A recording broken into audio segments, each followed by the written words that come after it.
Welcome to the American Classroom. My name is Jared Taylor. I'm here with my host, Lindsey Crosland, and we are talking today about the topic of school choice. Hi, Lindsey. How are you today? Good morning. It's going to be a great day because we have two of the best advocates in America for school choice. We have Dr. Barbara Duncan and Liz Dreckman. So I'd like to welcome them to American Classroom.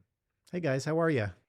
Good, thank you. Thank you for having us. Really appreciate it.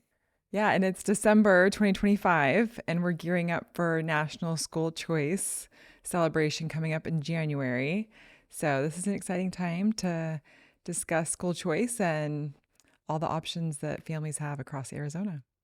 So yeah, as we thought about this, and it's a special time of year also because it's America's 250th birthday anniversary, and that's a big theme for American Classroom coming up, and education of our children and helping them understand the great blessing it is to be part of this country is a big theme. So we're glad that you can help us kick that off. American Classroom, the whole point here is to elevate the discussion on the K-12 education, particularly in how it helps develop a civil society. As you know, our whole country relies on an educated electorate and citizenry to be functional. It just can't operate otherwise. So that's why we do this. And so we're just glad to talk today about how school choice contributes, to the power of education and building a civil society. So before we get in there, we'd love for you to introduce yourselves to our listeners and tell us a little bit about how you got into the school choice movement. Dr. Duncan, you want to go first? I'm Dr. Barbara Duncan, and education has always been a passion of mine. I went to college to become a teacher, and then I moved on to be an assistant principal and a principal, and finally an assistant superintendent of schools. And I attained my PhD in educational leadership. And I was brought up in Connecticut, and they really didn't have many school choice options, and they really still don't today. It's really zip code driven. You have to go to the school that is in your zip code, or you can pay for the private school that is nearby. And when I came to Arizona because of my husband's job, I landed a position in a high performing charter school. And I couldn't believe how fantastic this charter school was, and it was free. I believe all children have a right to a free, excellent educational opportunity, and I was sold on school choice. That's great. Good story. Well, thank your husband that you came to Arizona. Okay, I will. I think that's fun. I think we crossed paths early or at some point when you're in that charter school, and you've done great things. So maybe we'll dig into some of those stories here. But Liz, tell us a little bit about your background and how you arrived in the school choice movement. Sure. I'm very glad Barbara came to Arizona too. Thank you. Um, I started out working at a think tank, and I tell this story a lot. I was an intern. I was filing as interns do, and I read a story about a woman who used her sister's address to send her child to a different school. And it was in Ohio, and she got thrown in jail overnight because she had lied about her address. And I just remember reading it and thinking, this can't be the United States. Like, this can't have happened here. And just to try to get your child a better education. And I was in my young 20s at the time, and I'm like, that's it. I'm going to fix this. And, 2 decades later, I'm still working on it. But I worked for a think tank that was one of the early organizations to promote, tax credits before they even existed anywhere. And I was just really, um, really torn about the idea that if you couldn't afford to move to a good school district, that your child didn't have the same opportunities. And so, Barbara and I are both very passionate about making sure that every kid has those opportunities, regardless of where they were born, regardless of what zip code they live in, regardless of any disabilities they might have. And now that I'm a mom of two kiddos and have navigated that as a mother, I'm even more passionate about it. So it's definitely near and dear to my heart. That's great. And where Lindsay and I are sitting, and Liz as well, in Arizona, we have roughly about 1.1 million children in the public school system. And a couple of years ago, maybe 4 or 5 years ago, we kind of crossed an interesting threshold with regards to choice, in that more than half of the children in public schools were in a school of choice. And that could have been a choice within their own district, or it could be outside their district, like a private or a charter school. But families want choice, and they're going to be able to make the best choice for their family. I mean, that is axiomatic now, whereas many years ago, you went to where you were assigned, right? Your neighborhood school down the road, and some states are a little further along that path than others. But um, I don't know, Liz or Barb, one of you, I'd love for you to just maybe take some of our listeners back in time a little bit and help us understand a little bit about the history of the school choice movement, or maybe some key milestones. When you think of the history of school choice, what comes to mind for you, and how did we get here? Well, when I started in the movement, there was really only one state, uh, and then it was two that had voucher programs that allowed parents to pick a private school using a voucher.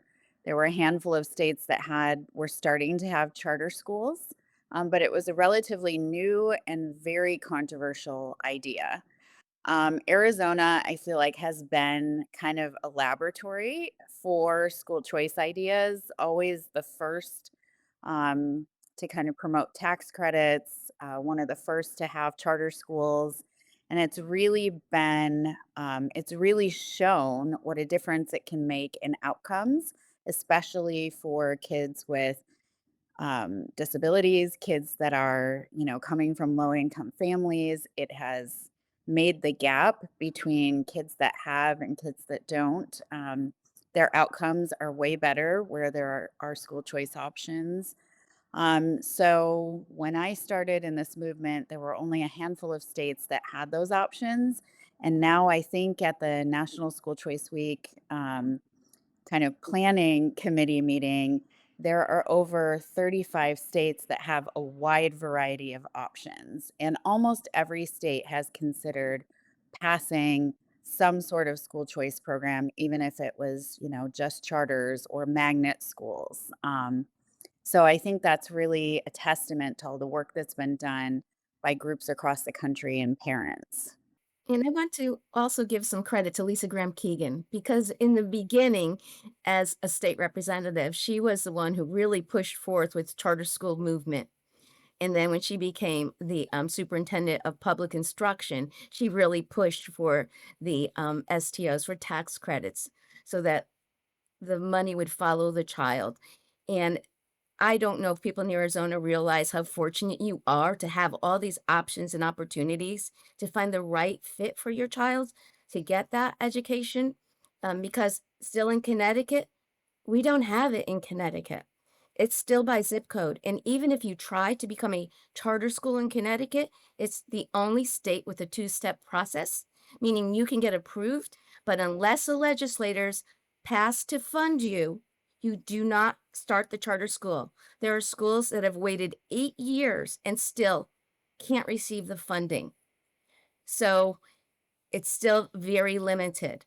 And even with my own children, when they were going to school, I'll just tell you this brief little story. Um, they went to school. It was a parochial school. It was full day, and the teacher sent home a note with 5 grammatical errors. And I said, okay, this isn't going to work. If she doesn't know grammar, how can she teach my child grammar? So he said, let's go to the public school. My cousin's the principal of the elementary school down the street. So we went there. My daughter was coming home with, she would say, pre K work today. And it was. I asked my cousin, how come there's no differentiation of instruction? And he said, well, you just have to wait for everyone else to catch up. And I said, okay, well, that isn't going to work for me either. So we started looking for a private school, which was our only option. We had to go 30 minutes drive, take out loans to afford this private school at the time. I was a teacher I wasn't making that kind of money. And that's what we had to do to get that education. So when I saw in Arizona all the options that you have, you can go to a STEM school, you can go to a school for the arts, you can go to a micro school, you can go to whatever fits your child's needs, and it's free. So school choice is a blessing for families. And I just am such an advocate with Liz to try to make this happen for everyone. No, I that's love that amazing. story. Can you talk a little bit to our audience about what all those options are? You mentioned most of them, but do you want to kind of outline for Arizona specifically? I'll start. Liz, jump in as well, okay? Um, so you can go to your traditional public school, and there are some fine, fantastic traditional public schools for your child to go to. If that doesn't fit, you can choose an excellent charter school option. In Arizona, they have some of the best charter schools that are recognized in US News every year as one of the best schools in the country. Or if that doesn't work and you want to go to a niche school that fits your child's need, like a STEM school, that which is science, technology, engineering, the arts, and math, you can do that. If you want to go to a school of the arts, you can do that. If you want to go to a very small school, a micro school, you can do that. If you want to homeschool your child, there's that option as well. Um, what did I leave out, Liz? Private schools? There's our private Yeah, we schools. have the well, first we had tax credit programs, which would pay for tuition at any private school in Arizona. That expanded to foster children, kids with disabilities, children of military families. And then Arizona piloted the very first empowerment savings account program, which it was limited to certain populations of students at first. Mostly students with disabilities. But that would allow people to either take the money and use it for tuition or use it for tuition and tutoring or occupational therapy, or they could take the money and they could also homeschool. We have a really vibrant homeschool community that has existed long before any of these programs were here in Arizona and even across the country. Lots of people have opted to homeschool even if they didn't have a program like ESA. But ESA is very unique in Arizona because it was expanded to a universal program. So now any student in Arizona can basically take their money that they would have received at their public school and kind of put it in their, we call it backpack funding, put it in their backpack and say, okay, the parent can say, this is the best option for you this year. I did that with my own children. The charter school that they were in wasn't fitting their needs. When we found out they both had learning disabilities, and we took our money and we went to a private school. My son is in a really awesome STEM school that does robotics and drones, and he's an engineering kiddo, and it's been such a wonderful fit. He gained 2 years in math and reading in 6 months there, just because it was a better fit for him. And my daughter, she went to a private high school for 2 years, was a great experience using ESA. And now she's moved to a high school that is a charter at ASU and is able to take high school and college courses at the same time.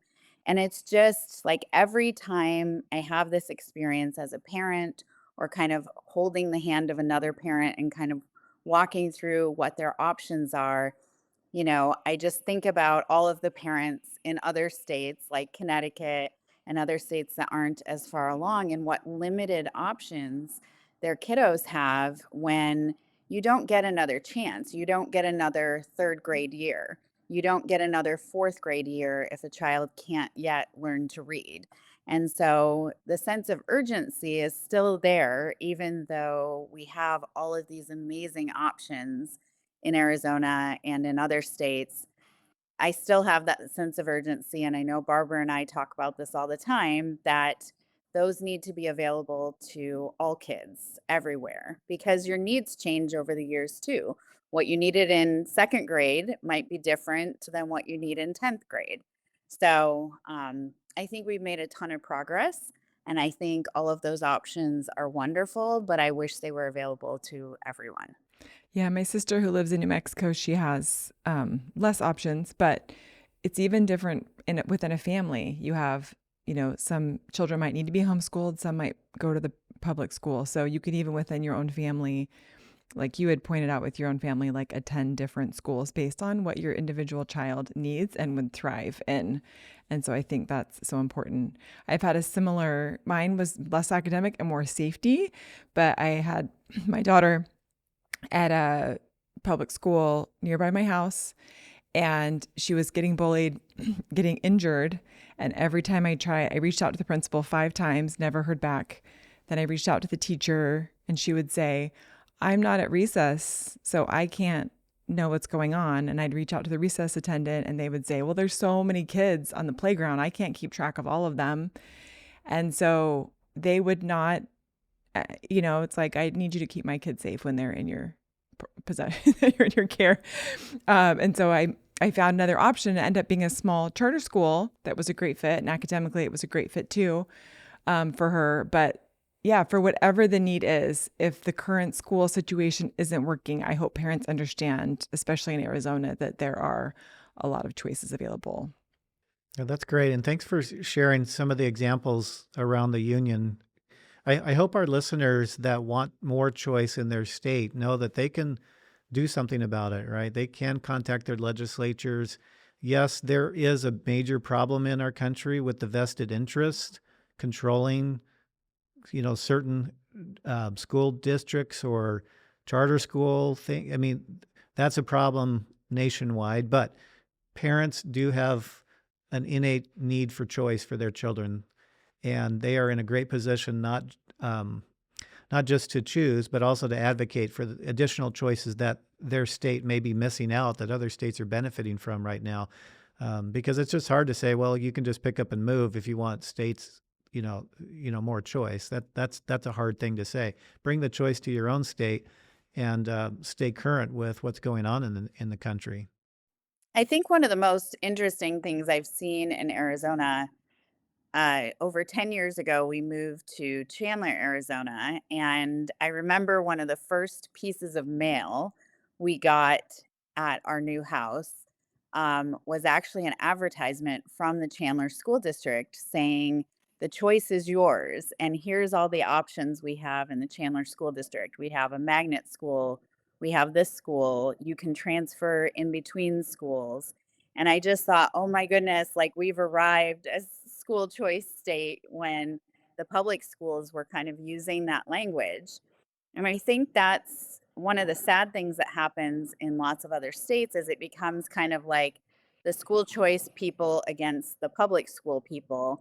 When in reality, if you see what's happened in Arizona, a lot of people have opted to go back to the public schools because their kids are in football or sports and they really want to be on an A level team, or maybe they have drama and one of the private schools don't have such a vibrant drama program.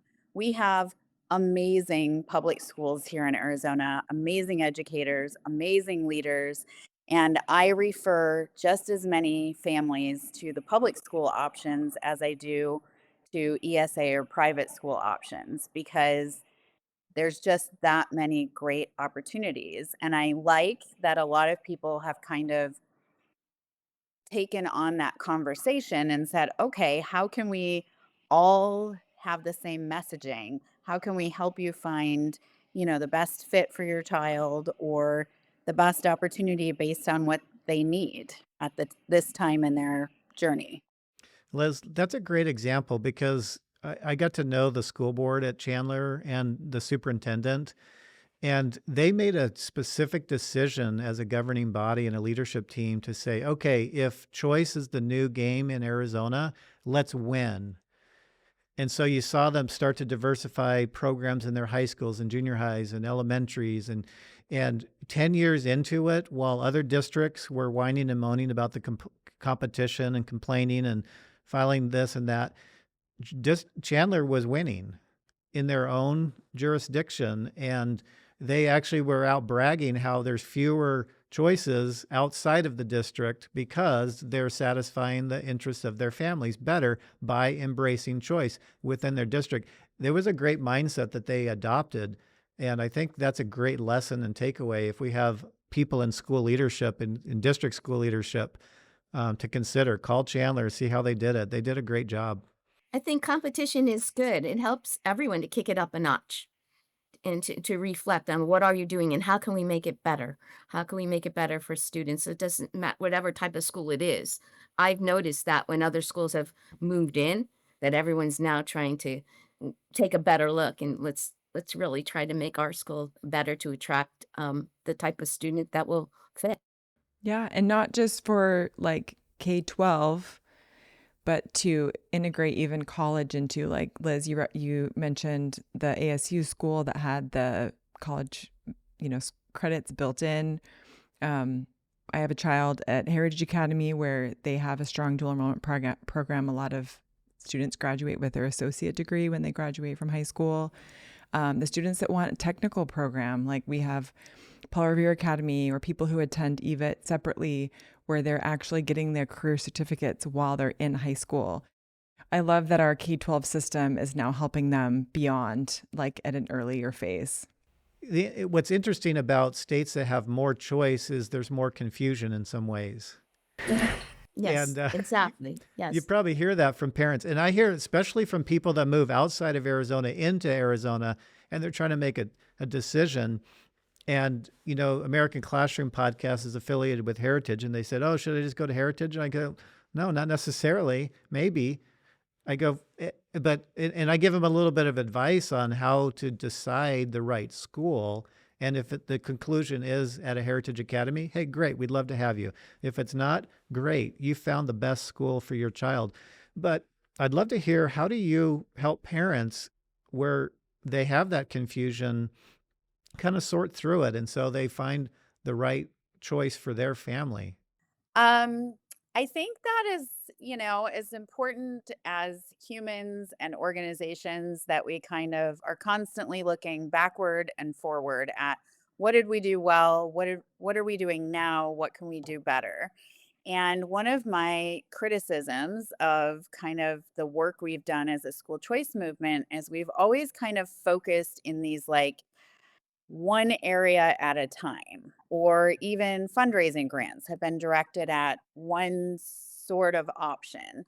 And so I think in some ways, all of us collectively as a school choice movement have done a disservice to parents when we have only promoted, like, hey, ESAs came out, go get an ESA, or charter schools came out, you should sign up for a charter school, because that doesn't necessarily mean it's going to fit that family that you're talking to. And so, something that I really admire about National School Choice Week, and a reason that Barbara and I have been involved for 15 years with them really actively, is that we want all parents to be aware of all of their options. And I think um, that is both the power, and it's also a requirement of a successful program, regardless of if it's in Texas or if it's in Ohio. The ability of the parent to choose is not just key to making it work, but it's also key to it being constitutional. And so, I used to work for the Institute for Justice, and we would go into each state that passed a school choice program and work with parents so they could intervene. And it wasn't just a discussion between a bunch of attorneys, it was actually about the families that wanted to use the program. And that was the crux of every court decision that has been made around school choice: is it the government making the choice, or is it the parent? And the ability of the parent to make the choice not only is really important, they know their kid best. That's why we believe in this, but it's also key to why the program is constitutional. And so, as a movement, I just think it's really important, as we take a phone call from a parent that says, hey, I heard about these ESAs, or I heard about this awesome charter school. Should I go there? Like, we really step back and we say, you know what? You are so lucky. You're in this awesome state of Arizona.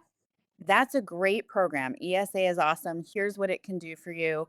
But let me tell you about what the other options you have available. Oh my goodness, you live in this school district. You have got to go tour that public school because it's an A-rated school. It has great reviews from parents. So I think that that is kind of my message, and I know Barbara and I talk about this all the time.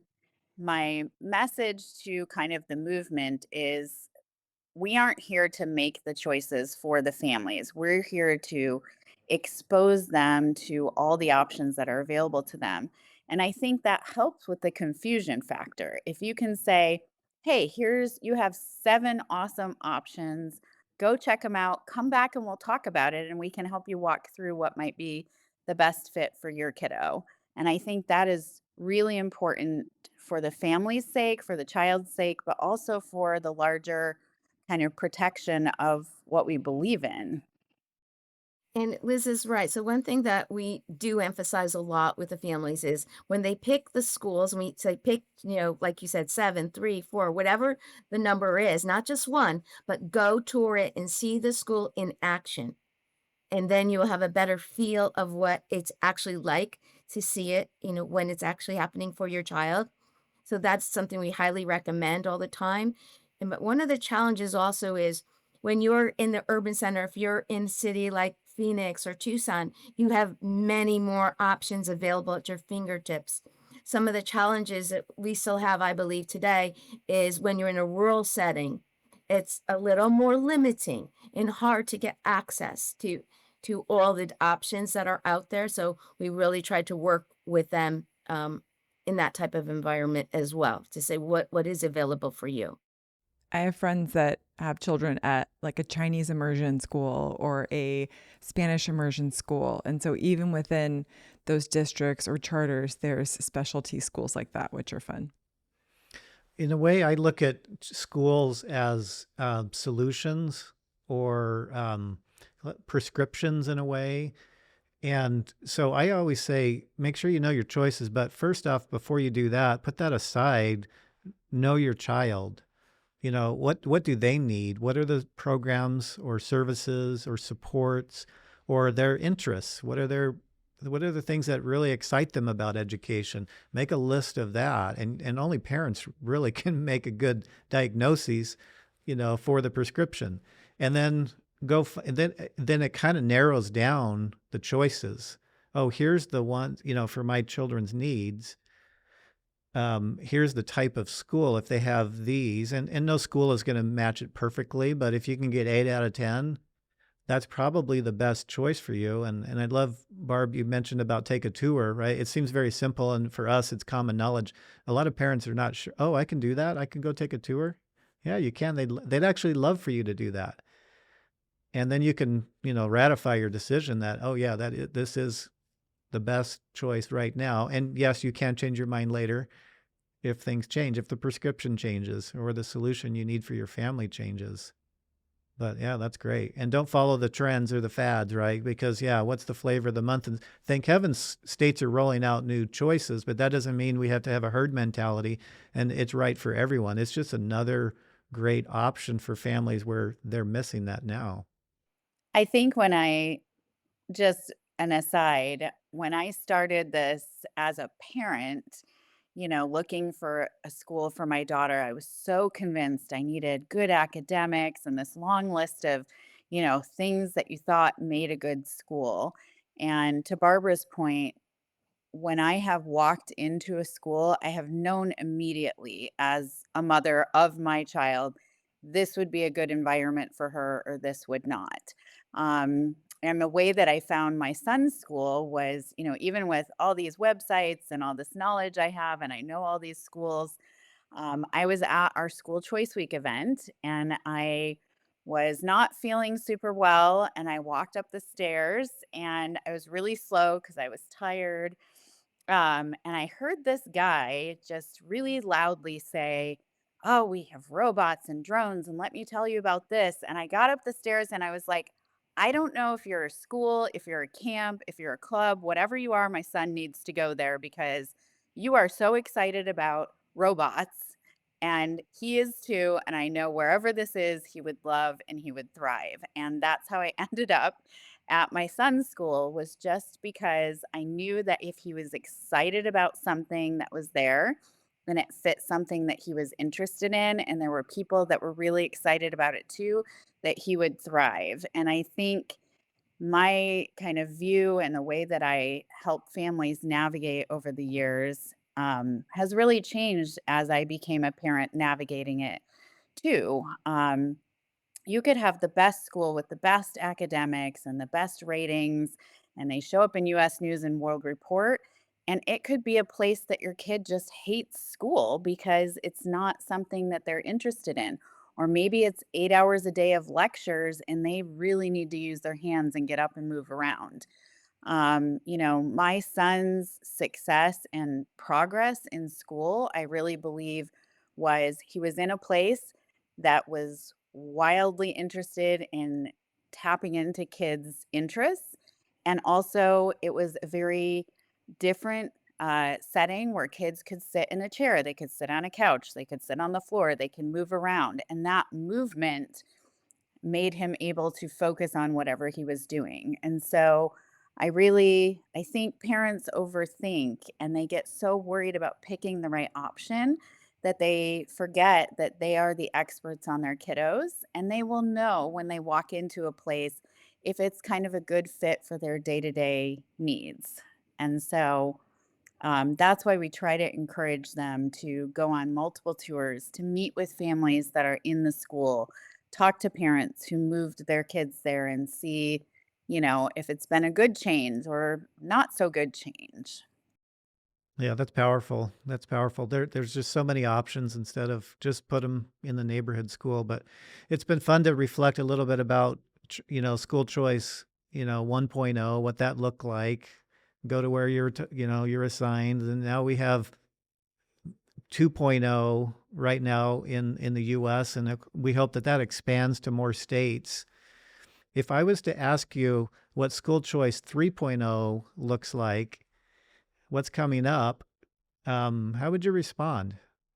I would think that I would want everyone to have access and the opportunity, not just selective states, so that all states, all children, all families can have access.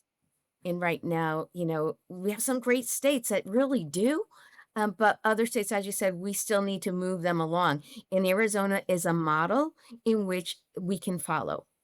And I truly believe that with all my heart, that they have put good laws into practice and good programs, the ESA, the STOs, and we need to champion those.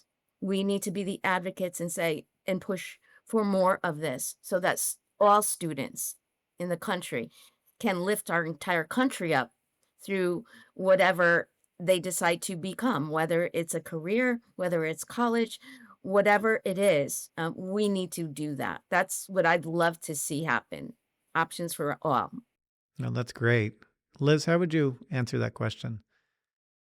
I agree with Barbara. I think if we could see kind of the wide variety of options happen in other states, and I also think, this weird 5 year period we went through with, COVID and then kids learning at home, parents really got a rude awakening of what school was like for their kids or what they weren't getting in school. And in a weird way, I think it kind of accelerated that process to 3.0.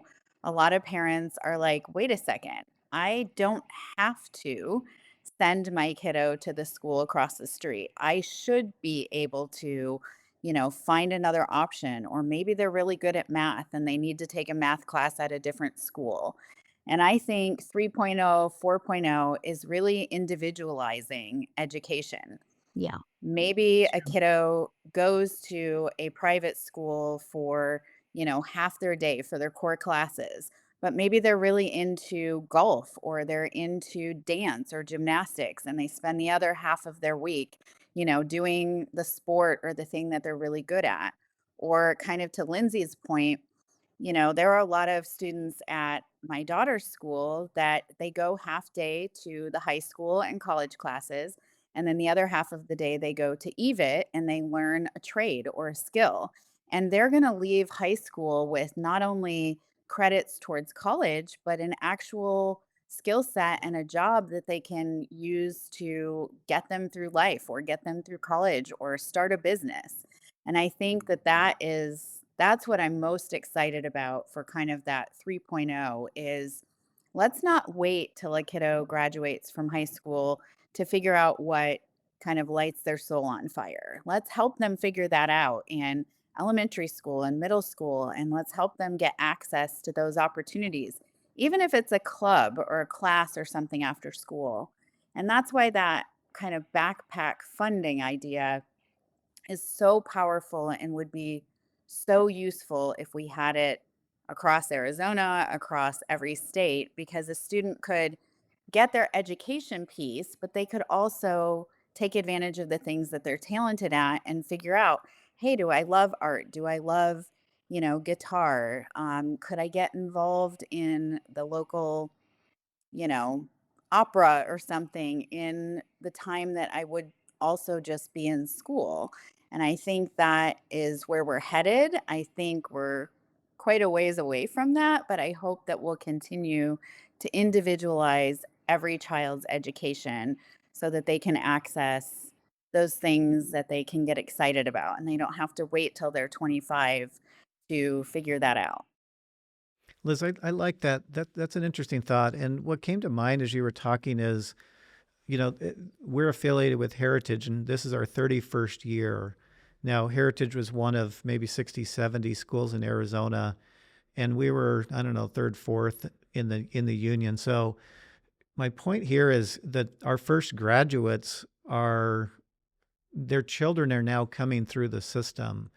And at least in Arizona or Florida or other places with lots of choice, what you're seeing is a whole generation with children coming in, and their mindset is completely different than their parents. Their parents only knew the neighborhood school model, but now we have in certain states, the generation that is choosing, that is the norm for them because they went to a school of choice.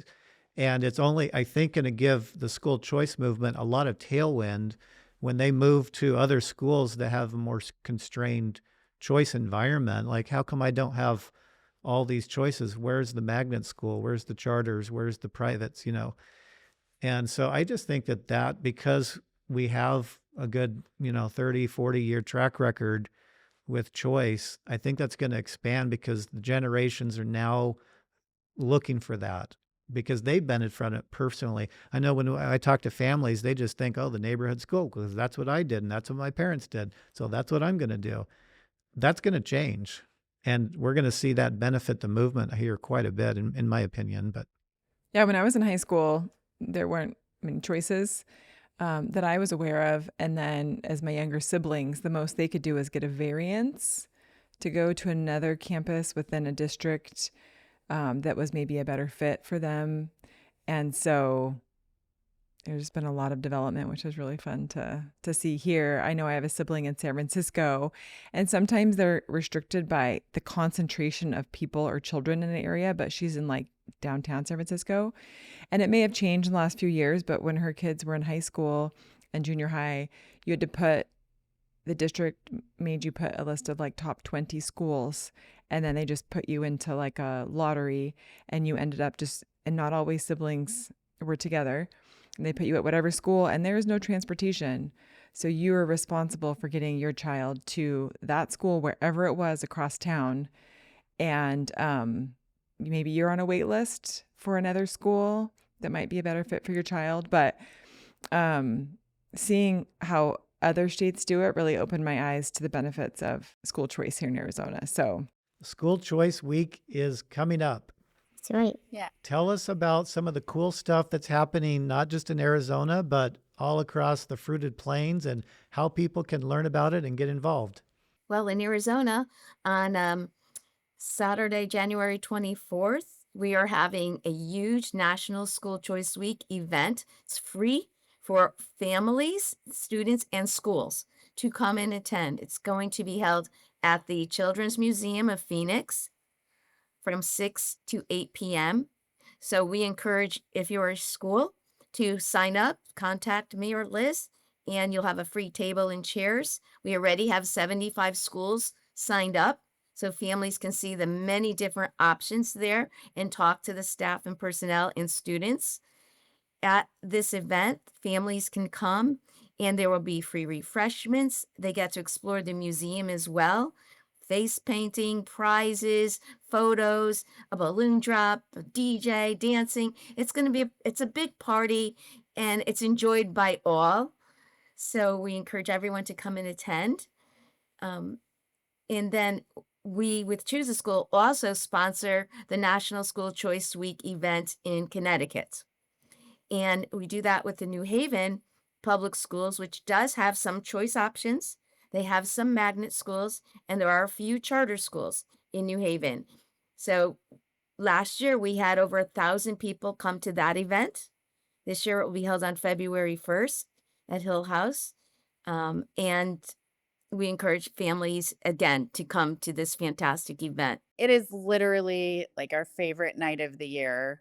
For the last 15 years, we've had, balloon drops. We had an enormous cow that somebody was driving down the road and Barbara pulled over and was like, "Hey, can you come to our event?"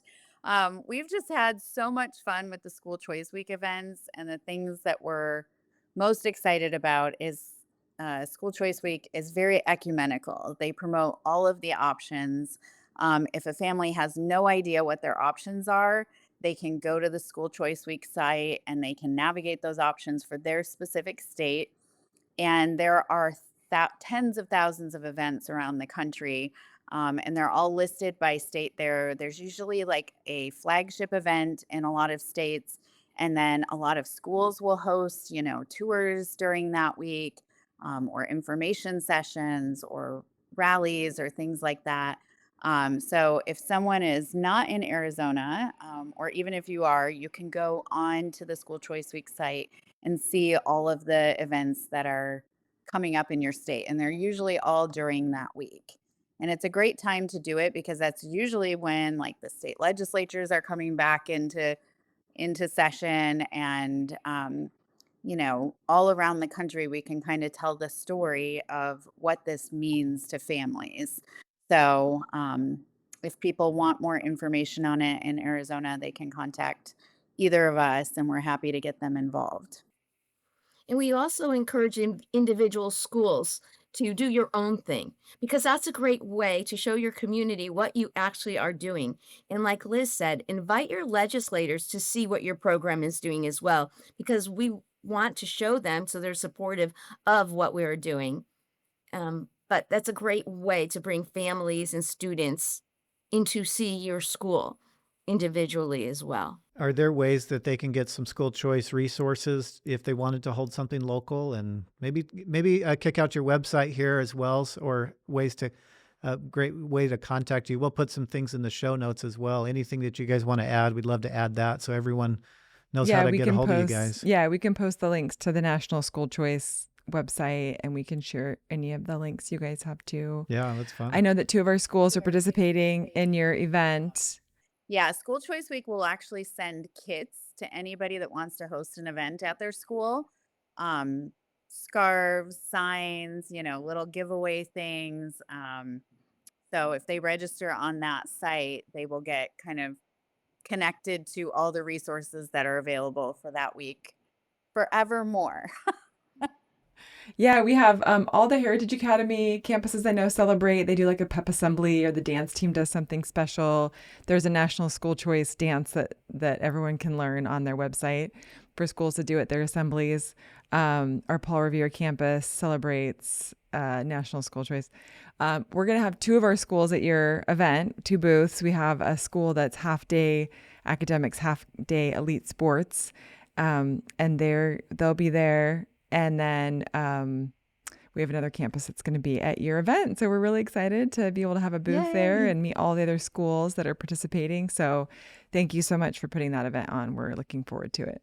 They're always great. They're always great. Do you want to say the date and time again for our audience?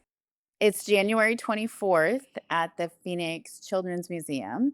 And again, it's free. We usually have somewhere between 800 and 1,200 people there. They can enjoy the entire museum. It's from 6 to 8 p.m. Okay, so if you're the lucky one that first listens to this on January 25th, just know that every January there's going to be a new round of awesome events. And you can go to the website. We're going to link in the show notes to look at the event calendar and how to get involved.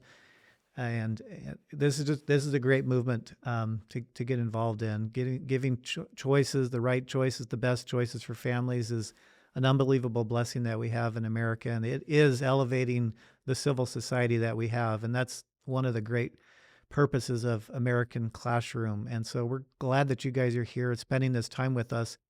Let me just give you the last word, and what would you like to leave our audience with, our listeners with? Any final comments? Okay, I guess my final word would be that if you're a parent in a family and if you are concerned about your child and you're just unsure about what school to go to, please contact us. We're here to help you. We want to help you to sort out and find the right option for your child. Everything is moving in the right direction, and we do want to bring more awareness, I think, to everyone about what we can do as a community to help. Yeah, they can contact us on our Facebook page. It's Choose a School AZ. There's a message feature there. They can contact us. Also, our contact information is on the School Choice Week website. And I just want to encourage parents, it seems so overwhelming, especially when you're looking for kindergarten or you're looking for a high school. You just really need to trust your instincts and trust yourself that you know your child best.